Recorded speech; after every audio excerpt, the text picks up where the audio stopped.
The industrial history of Southampton goes hand in hand with the degradation of its natural habitats. Birds that gather and use these spaces now sometimes would rather fly a different direction and course and stay away due to the overshipping, sound pollution, and climate change. 50, even 100 years ago, did we have the same problem that we now face?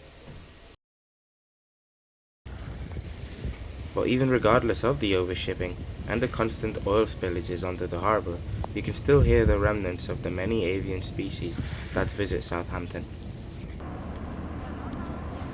Aloha.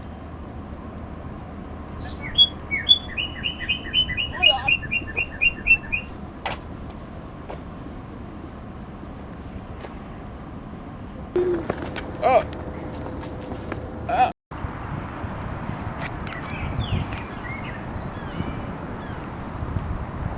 During my second semester project, I developed a device that tracked not just the sound pollution changing the environment, but the distinct sound of the different bird species in the environment, and recorded it.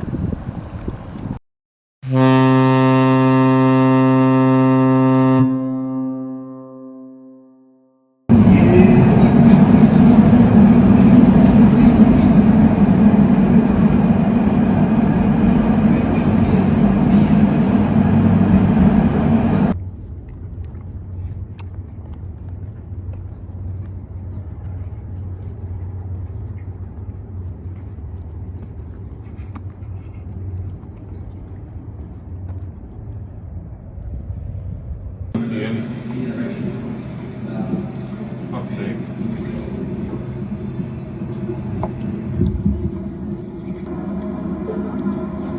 Aloha.